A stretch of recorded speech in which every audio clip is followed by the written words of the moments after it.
Recently, COMC started an option where you can buy your own personal breaks. You can buy your own sealed wax. In this video, we're going to take a look at what this is all about, if you're into breaking, if this is something worth considering. So let's get into it.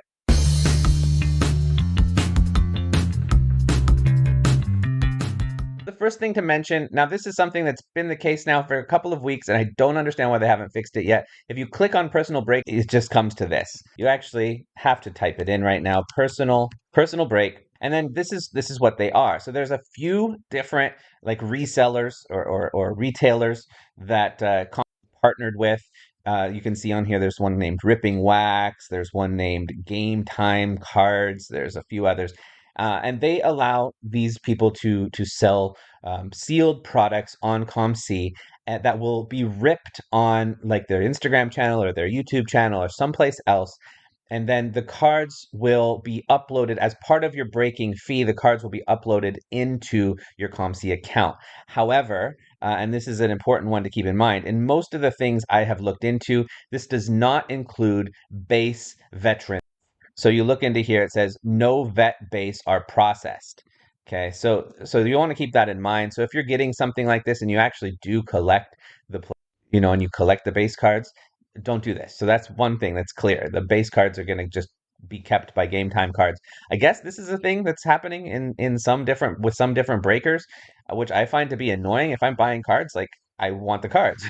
One thing I would consider because of that, I probably wouldn't break with any of these just because of that point alone. But you could consider if there was like Bowman Draft, for example. I think every single card in Bowman Draft, if it's here, I don't even know if it is, but if it was or if it ever did come up, every single card in Bowman Draft is a rookie or a pre-rookie card. So none of them are base vet. So I would assume that would mean that all of them would get uploaded into the system.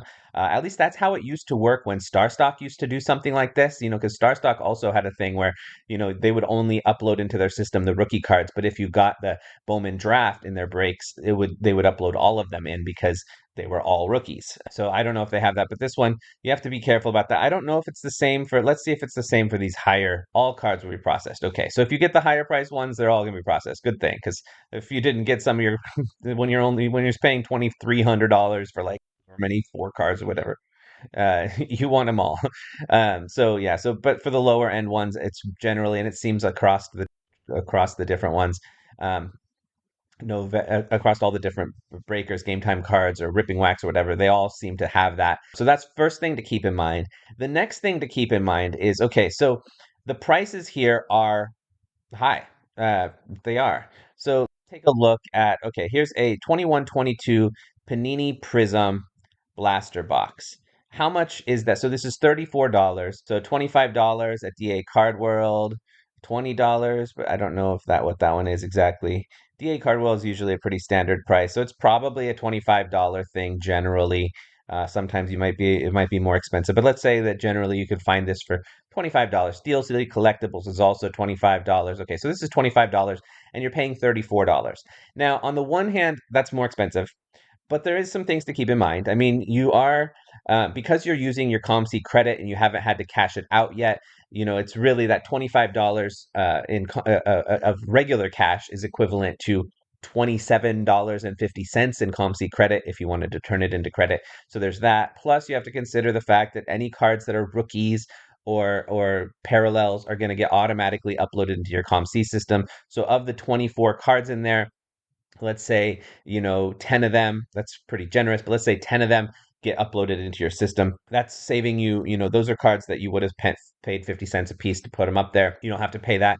That's another $5 you're saving. So then it goes up to that's 27.50 plus $5 is 32.50 and you're paying 34. So then it's a little bit closer to an okay deal. And I assume that your cards get uploaded into the system a lot quicker than they would if you sent them in, that sort of thing. So that's probably the reason, that some people might consider doing it this way instead of buying the $25 one elsewhere. But again, you're not getting your base veteran cards at all. And Maybe there's cards in there that are going to get uploaded into your system that you're going to have to, just sell for nothing. It doesn't really matter that something like that is getting uploaded into your COMC account because you're probably going to sell it for 25 cents if you ever sell it. So that's something to keep in mind. I think the way it basically works is you buy it, and then on their website or wherever they have that actual live stream where you can go and watch it. I hope that it's also recorded and you can see it and everything. And that's basically how it works. My personal feeling is I'm not the biggest fan of this. I mean, I don't buy into breaks. I've only bought into breaks a couple of times in my life. I don't find them to be very interesting. I don't find them to be worth it. If I was somebody who was more into breaks, I still don't think I would use this as the breaking platform. Unless it was something like Bowman Draft, where I could know that all of my cards were going to be uploaded into the COMC system, and that was what I wanted to do with them, and that was my hope with them, is to just sell them if that's all I was doing. If it wasn't that one single scenario, I don't think I would ever do this. And I suspect that not a lot of people are doing this. I don't have any numbers, I don't have any stats, but I suspect that not a lot of people are doing this. So, anyway, that's my thoughts about this. I hope you've enjoyed the video. If you have ever done a personal break here on ComC, let me know. I'm very curious about people's experiences. I'm probably not going to experiment with this myself. I buy wax so rarely that when I do, I want to have it in my hand and open it myself. Anyway, I hope you enjoyed this video. I'll check you in the next one. Peace.